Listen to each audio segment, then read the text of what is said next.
finally another day that actually looks good enough to have the garage door open and work on this. So I made a video last week but didn't post it because the editing of it just went to complete crap. It was an awesome video because my daughter filmed most of it, but it just didn't work out. So in the meantime, I've been painting. As you can see, I have the whole interior painted. Yes, there's a bunch of overspray over things that I didn't cover, but it's a drift car. It doesn't have to be perfect. I just want to make it presentable. So I left some spots unpainted, like here and there, where I have to put in the tire intrusion bars today. I had Level Ride make those for me last night. Thank you to Kurt for doing that at the last minute.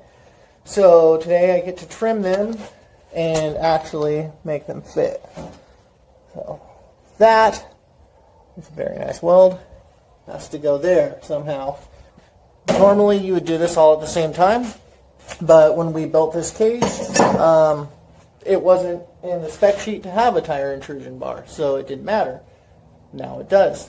If I want to run Pro-Am, I have to have it, plus it's just a good idea to have it anyway. But yeah, I'll get that in today. I got 2 of them, obviously, one for each side, and I think the paint turned out pretty awesome on this. So yeah, starting to have a nice looking drift car again. And the paint really isn't that bad, especially when you consider that it's all just rattle can. And if you didn't know already, this whole car is rattle can. This isn't real paint. Well, I mean, it's paint, but it's Rust-Oleum orange. So little spots like that, you can tell. But it is what it is. I needed something fast and cheap, and if I had to replace a body panel, I could come up with that color again and duplicate it easily. So rattle can it is.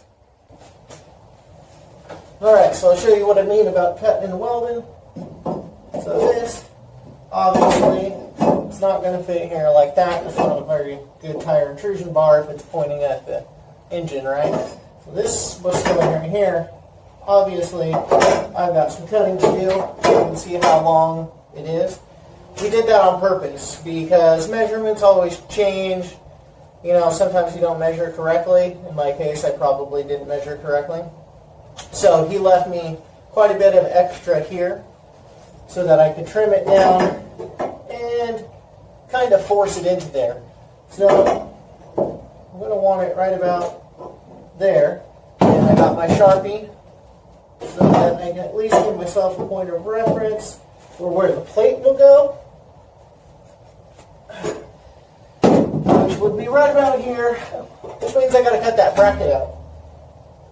And then try not to rip my shirt on the car while I'm doing it. So I guess the first thing to do is just bust out the cutoff wheel and get rid of that little bracket.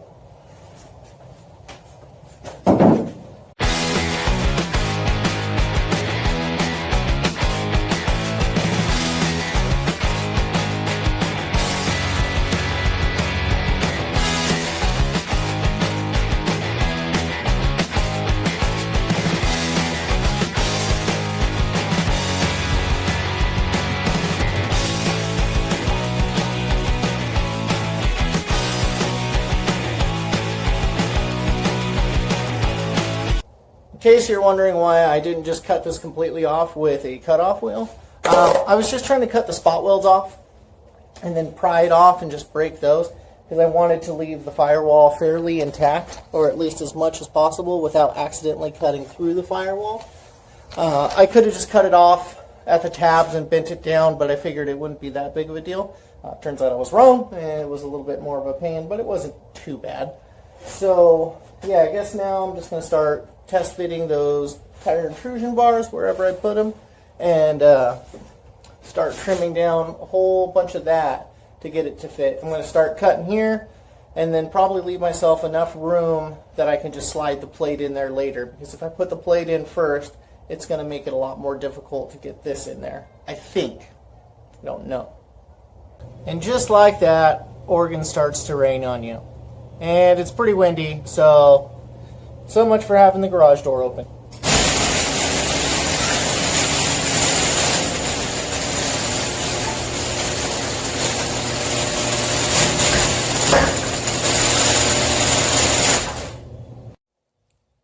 Really going to miss that sunlight. It's kind of nice having natural light in here. So you can see I got this all cleaned up a little bit better and just big enough for the little squares that I have that will go in there. But unfortunately, my cutter will not fit this because the bar is welded on. So I'm going to have to use a cutoff wheel and a pen and hopefully make this work. I'll flip this around so you can see it a little bit better than what I'm about to do. Basically, take your hose clamp, put it on there, tighten it up, and that will give you a nice flat line to draw all the way across and fairly accurately square too, which is what I would like. I'm probably going to end up cutting almost all the way back to here, which kind of sucks, but it's not a big deal. And I'm going to start with just taking little pieces off, because if I cut too much, I'm really screwed then. And yeah, guess I should put that on there this way too. Kind of finish the line, because you get a nice little bump. And we'll see how that turns out as soon as I find my cutoff wheel.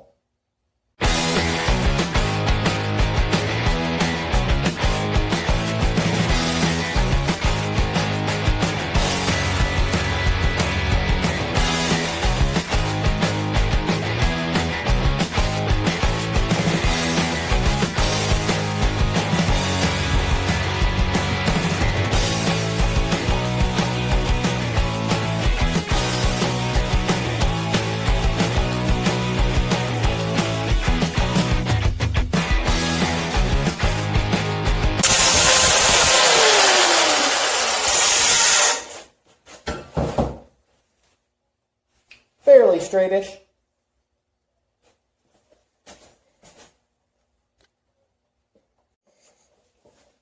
A little bit more.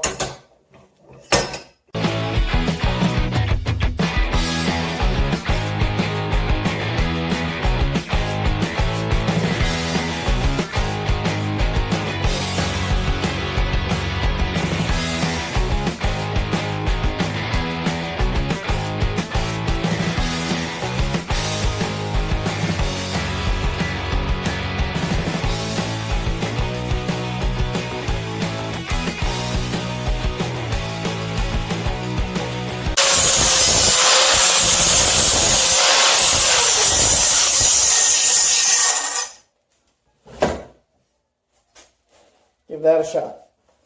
It was a bit more cutting than I wanted to do, but it's in there now.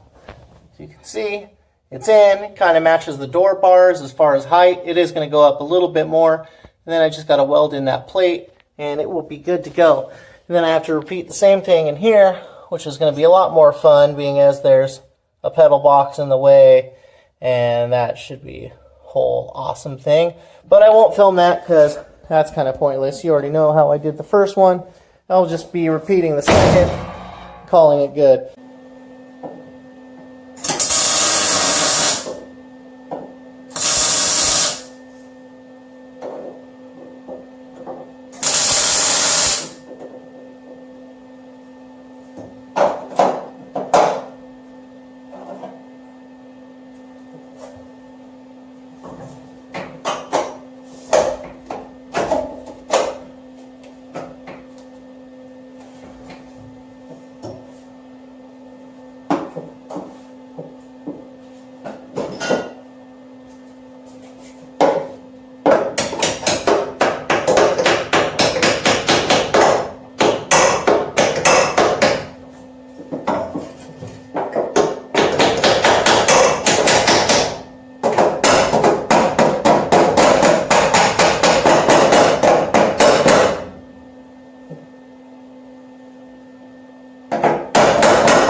Alright, as you can see, it is all mocked up, ready to weld in. I'm going to stop here for the night because I don't have my helmet or my gloves with me. I actually left them at a friend's house, the friend that I was welding up my wheels at. So yeah, there's not much I can do. I mean, I could weld it in there blindly, but that's just kind of stupid, and it won't turn out looking well at all. So I would rather pass on that and just go pick up my helmet tomorrow, come back, weld it all up, and finish it. So yeah, for tonight, I'm pretty much done. It's late anyway. My wife is on her way home, and I kind of want to hang out with her, so I think that's what I'll do. So don't forget to like, subscribe, and comment. Let me know what you guys thought about this. I am still shooting for Pro-Am Round 1, although I don't think it's going to happen because, I mean, I am pretty far behind as far as wiring goes in the cage and everything. It's close, but it's not that close, so I don't know. I would really like to test it a lot more than just kind of going for it. It is a long drive just to go up there and find out I forgot something and it breaks or something stupid like that. So I don't know. It's really a toss-up. I did, through a friend, I found out that there's a company that will rent you a Hans device, which is kind of cool. So round 2 is a possibility, although I don't know. We'll see. Yeah, for now, I'm just going to keep going and trying to get this finished. It's kind of hard when it's one person out in a garage doing this by yourself. Level Ride helps here when they can, but they're also pretty freaking busy right now. They're finishing up a lot of other Pro-Am cars that I've seen come through there, which is kind of scary because those guys are making a lot more power than me, and they got a lot fancier cage too now. But yeah, I mean, I'm going to go for it anyway. So hopefully I make round 1. If not, definitely shooting for round 2, and then the park events in between that, obviously, because, I mean, it's my home track, and that's where I'm going to go pretty much every month. So, yeah, with that, I will see you guys later.